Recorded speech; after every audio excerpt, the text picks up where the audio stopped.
दोस्तों, कैसे हैं आप सभी लोग। आशा करते हैं सभी आप अच्छे होंगे और स्वस्थ होंगे। दोस्तों, जो आज का हमारा टॉपिक रहेगा यूपी पुलिस कांस्टेबल 2024 जिनका एग्ज़ाम 25 अगस्त सेकंड शिफ्ट में था, उसकी हम आपको हिंदी करवाने जा रहे हैं। क्या हिंदी के क्वेश्चन करवाएंगे। इसके बाद हम पूरी शिफ्ट जो यानी कि 4 पेपर हुए हैं आपके 23, 24, 25, जो एक दिन में 2 शिफ्ट हुए हैं, पूरी शिफ्ट के हम आपको हिंदी करवाएंगे। इस वीडियो में मात्र जो है आपका 25 अगस्त का सेकंड शिफ्ट का पूरा हिंदी रहेगा। इसके बाद हम जीएस भी करवाएंगे, तो जुड़ जाइएगा हमारे चैनल के साथ। चलिए शुरू करते हैं। जो हमारा पहला प्रश्न है चरण कमल बंदो हरिराई में कौन सा अलंकार है। चरण कमल बंदो हरिराई में कौन सा अलंकार है, आप लोगों को बताना है। ठीक है, आप लोग अब देखिए, श्लेष यहाँ होगा नहीं। श्लेष का मतलब क्या होता है, चिपका हुआ। क्या मतलब हो श्लेष का मतलब, चिपका हुआ, यानी कि जहाँ ऐसे शब्द जो चिपके हुए हों। तो यहाँ ऐसा कुछ दिख नहीं रहा। अतिशयोक्ति अलंकार वहाँ वो अलंकार होता है जहाँ चीज़ों को बढ़ा चढ़ा के कहा जाता है। उपमा में क्या होता है कि एक चीज़ की जो तुलना दूसरे चीज़ के साथ क्या उपमा के साथ तुलना की जाती है। तो यहाँ पे क्या होगा, रूपक अलंकार होगा। क्या होगा, रूपक। तो आप दो जो हमारा यहाँ पे सही उत्तर होगा। ठीक है, जो बच्चे एग्जाम नहीं देने जा रहे हैं वो लोग ध्यान दे लीजिए। आप लोगों का कल यानी कि 30 तारीख को और 31 तारीख को एग्जाम होगा। ऐसे ही क्वेश्चन पूछे जा रहे हैं। ठीक है, अगर आपको पीडीएफ चाहिए तो आप लोग टेलीग्राम ज्वाइन कर लीजिएगा, आपको उसका पीडीएफ तुरंत वहाँ मिल जाएगा, आप देरी मत कीजिएगा। ठीक है, अगला क्वेश्चन हमारा देखिए, अगला क्या है, निम्नलिखित में से कौन सा शब्द गौ का अर्थ नहीं है। यानी कि कह रहा है जो गौ शब्द है इसका कौन सा अर्थ नहीं है। नहीं यहाँ पे जुड़ा हुआ है। ठीक है, बहुत लोग गाय न मार दीजिएगा, गाय में टिक नहीं कीजिएगा क्योंकि नहीं पूछ रहा है, तो गाय वैसे भी सही उत्तर नहीं होगा। देखिए, गौ नदी का भी पर्यायवाची है, इंद्रिय का भी पर्यायवाची है, और गाय का तो है ही, आप लोगों को पता है। लेकिन गज का पर्यायवाची नहीं होता गौ। तो इसका सही उत्तर प्रश्न के हिसाब से हमारा तीसरा होगा। ठीक है, अगला है, निम्न में प्रेरणार्थक क्रिया कौन सी होती है। प्रेरणार्थक का मतलब क्या होता है, ऐसी क्रिया जो स्वयं कार्य न करके दूसरों से वह काम करवाया जाता है, उसे प्रेरणार्थक क्रिया कहा जाता है। यानी कि स्वयं काम न करके दूसरों से काम करवाता है, उसे प्रेरणार्थक क्रिया कहते हैं। जैसे राम ने सीमा से किताब पढ़वाया, तो राम स्वयं न करके वो सीमा से किताब पढ़वा रहा, तो प्रेरणार्थक क्रिया होगी। स्वयं काम न करके दूसरों से करवाना वहाँ प्रेरणार्थक क्रिया होती है। देखिए, पढ़ना स्वयं पढ़ेगा तो भाई फिर स्वयं पढ़ रहा है, प्रार्थक क्रिया होगी नहीं, बदलना भी नहीं होगी, चलना भी नहीं होगी, जगाना होगी क्योंकि दूसरे के द्वारा की जा रही है। तो ऑप्शन नंबर 1 हमारा एकदम से उत्तर हो जाएगा। अगला प्रश्न है, अमित शब्द युग्म का सही अर्थ क्या होगा। अमित और अमित का सही अर्थ युग्म क्या होगा, आप लोगों को ये बताना है। ठीक है, क्या होगा, अमित का मतलब होता है बहुत और अमित का मतलब होता है शत्रु। तो ऑप्शन नंबर 4 हमारा एकदम सही उत्तर हो जाएगा। ठीक है, इसके मत कीजिएगा दोस्तों, क्योंकि इसकी कोई आपके समझ में नहीं आएगा और मैं डिटेल से पढ़ाऊंगा, आपको डिटेल से बताता चलूँगा। ठीक है, यदि बारिश होती तो सूखा न पड़ता। कह रहा कि यदि बारिश होती तो सूखा न पड़ता, यानी कि कंडीशन क्या लागू हो चुकी है, सूखा पड़ चुका है। लेकिन कह रहे हैं अगर ऐसा हो जाता तो ऐसा नहीं होता, यानी अगर बारिश हो जाती सूखा नहीं पड़ता। तो कौन सा है, ये भूतकाल है। लेकिन कौन सा भूतकाल, हेतु मत भूतकाल है। कौन सा, हेतु मत भूतकाल है। ठीक है, तो जो तीसरा हमारा सही उत्तर हो जाएगा। हेतु भूतकाल वह भूतकाल होता जहाँ ये होता है कि ये होता तो ये ना होता, ऐसा हो जाता तो ऐसा ना होता। और संदिग्ध भूतकाल वह भूतकाल होता है जहाँ संदेह बना रहे कि ऐसा हुआ होगा, राम गया होगा कि नहीं गया होगा, ऐसा। ठीक है, अगला, निम्नलिखित में से वाक्य के शुद्ध रूप का चयन कीजिए। वाक्य के शुद्ध रूप का आप लोगों को चयन करना है। देखिए, जो महिला होती है वो कह रहा है कि वह एक विदुषी महिला थी। ये तो हमारा सही है, बिल्कुल 1 नंबर हमारा सही है। लेकिन आप डिफरेंस समझिए पहले, वह विदुषी महिला थी, वह देखिए बिल्कुल गलत है, सेंटेंस मिल ही नहीं रहा। वह एक विद्वान महिला, यहाँ पे गड़बड़ है, क्योंकि महिला को विद्वान नहीं विदुषी कहा जाता है। स्त्रीलिंग विद्वान का विदुषी होता है, ना कि विद्वान। तो ये भी गलत है, और मैंने आपको विद्वान से अलग किया, ये भी गलत। तो हमारा 1 नंबर जो है सही उत्तर। ठीक है, अगला हमारा देखिए, ज्ञानपीठ पुरस्कार किस भाषा से संबंधित है।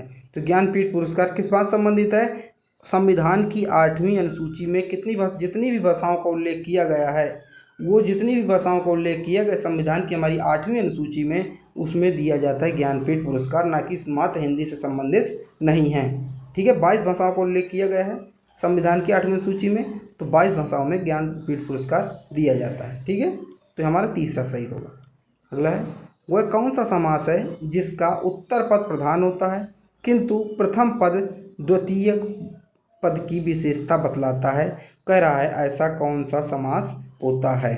तो यह होता है कर्मधारय समास। कौन सा? कर्मधारय समास होता है। जैसे मृगनयनी, मृग के समान नयन वाली। अगला है जिसकी तुलना न की जा सके वाक्यांश के लिए एक शब्द होगा। कह रहा जिसकी तुलना न की जा सके उसके लिए एक शब्द क्या होगा? अतुलनीय होगा। यानी कि जिसकी तुलना न की जा सके उसे क्या अतुलनीय कहेंगे। 1 नंबर हमारा सही उत्तर होगा। अगला प्रश्न है ई बड़ी ई ऊ बड़ा ऊ किस प्रकार के स्वर हैं? कह रहा ई बड़ी ई ऊ बड़ा ऊ किस प्रकार के? तो ये समृद्ध स्वर हैं। कैसे? समृद्ध स्वर हैं। ऑप्शन नंबर 4 हो जाएगा। ठीक है, अभी मैं डिटेल में आपको स्वरों को पढ़ा दूंगा किसी वीडियो में। ठीक है, गो शब्द का वचन पहचानिए। गो शब्द का वचन पहचानिए, यानी कि गो जो शब्द है वो कैसा शब्द है आपको वचन पहचानना है। तो गो एक वचन शब्द। कैसा? एक वचन शब्द है। ठीक है, गौ होता तो बहुवचन होता, लेकिन क्या है गो कह रहा तो गो एक वचन है। अगला कांट की हांडी बार बार नहीं चढ़ती, इसका अर्थ क्या है? जो कांट की हांडी, कांट मतलब होता है कठवा यानी कि लकड़ी। कह रहा लकड़ी जो कांटी होती है यानी कि बर्तन होता है वो बार बार नहीं चढ़ता आग में, वो जल जाता हमेशा। ठीक है, तो क्या इसका मतलब है? छल कपट का व्यवहार हमेशा नहीं चलता। बिल्कुल सही।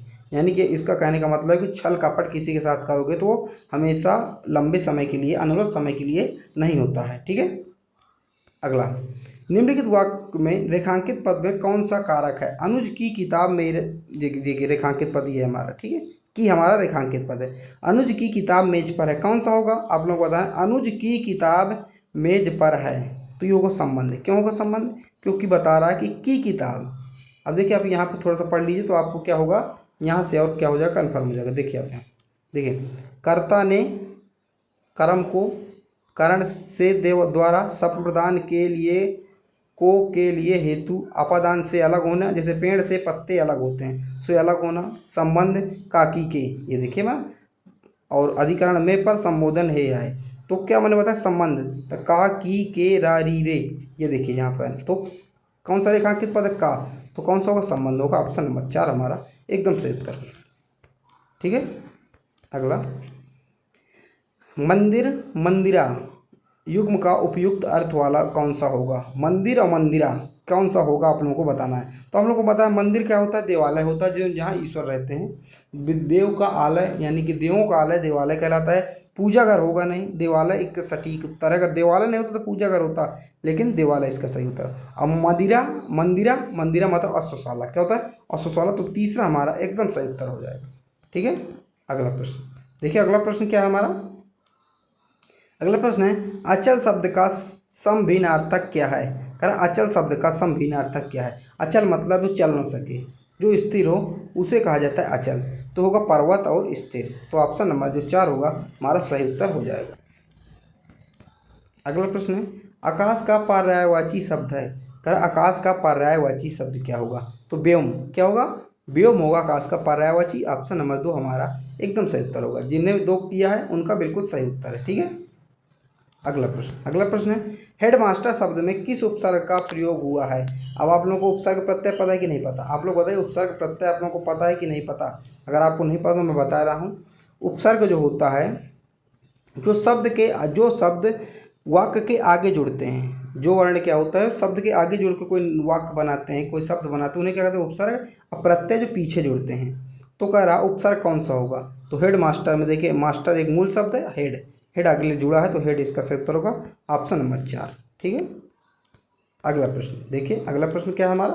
अगला प्रश्न है वरिष्ठ साहित्यकार काशीनाथ सिंह को उनकी कृति रेहन पर रगधू के लिए किस सम्मान से सम्मानित किया गया? ये बहुत हमारे बच्चों को नहीं आया है, क्योंकि ऐसे ही प्रश्न ही पूछ लिया था, क्यों नहीं आया। लेकिन अगर आप तुक्का लगाओ तो साहित्य अकादमी, क्योंकि काशीनाथ उनकी कृति साहित्यकार के लिए पूछ रहा है, तो आप इस 4 नंबर पे आप जा सकते थे। ठीक है, गेस 1 लग सकता था।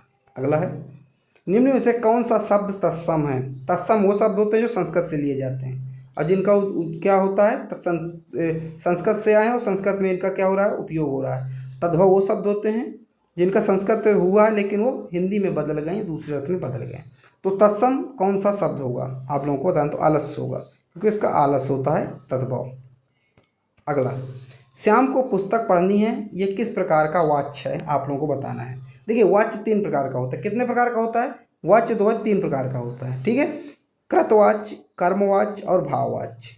ठीक है, अब कह रहा श्याम को पुस्तक पढ़नी है। अब यहाँ पे पुस्तक पढ़ना एक कर्म की को दर्शा रहा है। किसको दर्शा रहा है? कर्म को दर्शा रहा है पुस्तक पढ़ना, तो यहाँ पे कौन सा होगा, कर्मवाच्य होगा। ऑप्शन नंबर 30 है हमारा, ये तीसरा है हमारा एकदम से उत्तर होगा। ठीक है, अगला प्रश्न, निम्नलिखित में से कौन सा स्वर नहीं है, आपको बताना कौन सा स्वर नहीं है, तो आप लोगों को पता ही है, तीसरा नंबर ये आसान था हमारा, यहाँ स्वर नहीं है। अगला है प्रत्यंग किस समास का उदाहरण है, आपको बताना प्रत्यंग जो है किस समास का उदाहरण है। जो प्रत्यंग है अव्ययी भाव समास का उदाहरण, किसका, अव्ययी भाव समास का उदाहरण है। देखो द्विगु द्वंद्व तो होगा नहीं। ठीक है, अगला है आंशिक शब्द में प्रत्यय क्या है, आप लोग बताना आंशिक जो है शब्द में प्रत्यय क्या है, तो आंशिक शब्द में प्रत्यय एक का है, एक है, दूसरा ऑप्शन नंबर इसका सही उत्तर हो जाएगा। प्रत्यय मैंने आपको बताया था जो शब्द के पीछे जुड़ते हैं, तो ठीक है, अंश एक, ये देखिए एक आंशिक, ठीक है, तो होगा तीसरा नंबर एक होगा हमारा। ठीक है, अगला प्रश्न है यामा के रचयिता हैं, कह रहे यामा के रचयिता कौन है, तो यामा के रचयिता महादेवी वर्मा, कौन है, महादेवी वर्मा, ऑप्शन नंबर 2 इसका सही उत्तर हो जाएगा। बहुत विख्यात पूछी जाती है। अगला है प्रेरणा स्टूडियो जाएगी में काल का भेद बताइए, कह रहा प्रेरणा जो है स्टूडियो जाएगी ही जाएगी, चाहे जो कुछ हो भाई, जाएगी तो जाएगी, तो इसमें कौन सा भविष्य काल है, तो इसमें सामान्य भविष्य काल है, इसमें कोई हा ही हु की बात नहीं की जाएगी, तो इसमें सामान्य भविष्य काल है, इनकी जाना है तो जाना है। अगला है निम्न में से कौन सा शब्द स्त्रीलिंग है, कह रहे कौन सा शब्द स्त्रीलिंग, तो आय, जैसे एक वाक्य बना के देखिए कि आपकी आय कितनी है, कितनी स्त्रीलिंग, तो आय होगा यहाँ पे। ठीक, अगला कान कल कानन कुंडल मोर पखा उर्पे बनमाल विराजती है, इस काव्य पंक्ति में कौन सा अलंकार बताया गया है, तो इस काव्य पंक्ति में अनुप्रास बताया गया। अनुप्रास अलंकार कहाँ होता है दोस्तों, अनुप्रास अलंकार वहाँ होता है जहाँ पे एक वर्ड की आवृत्ति बार बार हो, जैसे का, यहाँ पे क्या आवृत्ति बार बार हो, तो इसलिए यहाँ पे अनुप्रास अलंकार हमारा हो जाएगा। ठीक है, अब अगला है निम्न में से अर्ध विराम का चिन्ह कौन सा, कर अर्ध विराम का चिन्ह कौन सा है, तो ये देखिए योजक चिन्ह है। ठीक है, अर्ध विराम का होगा तीसरा वाला, ये क्या है, विश्लेषण चिन्ह है, जैसे हम लोग कहते हैं लिखते नहीं है किसी के बारे में ऐसे करके ऐसे कर दे, किसी को विस्तार, तो हमारा तीसरा वाला सही उत्तर हो जाएगा। ठीक है, अगला प्रश्न, कौन सा वाक्य शुद्ध है, आपको बताना है कि कौन सा वाक्य शुद्ध है, तो देखिए परशुराम के, यहाँ के नहीं होगा, यहाँ की होगा, तो परशुराम की क्रोध अग्नि में क्षत्रियों को जला दिया, तो यहाँ पे के नहीं होगा, तो पहला हमारा गलत हो जाएगा इसके कारण। ठीक है, दूसरा वृक्षों पर कोयल कूक रही है, देखिए वृक्षों यहाँ पे बहुवचन दिए है और कोयल कूक रही है, कोयल जो क्या है एक वचन है, तो यह भी गलत हो जाएगा हमारा। ठीक है, दूसरा खेतों में लंबे लंबे नहीं, लंबी लंबी घास होता ना कि लंबे लंबे, तो तीसरा भी हमारा गलत है। तो बचा चौथा, गलियों को चौड़ा करना आवश्यक है, 4 हमारा एकदम सही उत्तर होगा। ठीक है, अगला कमायनी के रचनाकार हैं, तो कमायनी जो लेखक हैं उसके कौन है, जो कृति है, तो जयशंकर प्रसाद, बहुत ही इंपॉर्टेंट है, याद रखिएगा, कई बार पूछी जाती है, पूछी जाएगी, पूछी जा रही है। ठीक है, अरे उसने तो कमाल कर दिया, कौन सा वाक्य है, अरे मतलब विस्मयवाचक, कौन है, विस्मयवाचक कहाँ है, ऑप्शन नंबर 2 में है। ठीक है, अरे, छी, उफ, ये सब, हे राम, ये सब क्या है, विस्मयवाचक, ये विस्मयवाचक चिन्ह होता है, विस्मयादिबोधक इसे चिन्ह कहा जाता है, ये ऐसे और नीचे ऐसे। ठीक है, अगला मौन का विलोम शब्द है, करा मौन का विलोम शब्द क्या होगा, तो मौन का विलोम शब्द होगा मुखर, क्या होगा, मुखर होगा मौन का विलोम शब्द। ठीक है, मौन का, तो 4 होगा, 4 इसका सही उत्तर होगा। तो मैंने आपको कितने करवा दिए, मैंने आपको 32 क्वेश्चन करवाए, कितने, 32 क्वेश्चन कराए। ये वही क्वेश्चन है जो 25 अगस्त को रिपीट हुए थे, यानी कि 25 अगस्त को, जिनका सेकंड शिफ्ट में था, आप लोग पेपर उठा के देख लीजिएगा, जिनका सेकंड शिफ्ट में था, यानी कि 3 से 5 जिनका पेपर था, वही क्वेश्चन मैंने करवाए हैं। ठीक है, वही क्वेश्चन करवाए हैं। अभी मैं कल दोपहर तक एक नई वीडियो अपलोड कर दूंगा, जो फर्स्ट शिफ्ट यानी कि 25 तारीख को जो फर्स्ट शिफ्ट जिसका पेपर हुआ था हिंदी का, उसका। ठीक है, इसी प्रकार मैं आपको पूरा जो करवा दूंगा, तो जुड़े रहेगा हमारे साथ। अगर आपको उसका PDF चाहिए हो, मैं आपसे अनुरोध करूंगा कि आप हमारे टेलीग्राम से जुड़ जाइए, वहाँ से आपको इसका PDF मिल जाएगा। UP GK अगर आपको पढ़नी हो, GS पढ़नी हो, तो आप लोग हमारा प्लेलिस्ट देखिए, चैनल विजिट करिए, वहाँ पे आपको पर्याप्त करंट अफेयर उत्तर प्रदेश की मिल जाएगी, आपको कहीं एक इधर उधर जाने की ज़रूरत नहीं है। चलिए मिलते अगली वीडियो पर, जब तक के लिए जय हिंद, जय भारत।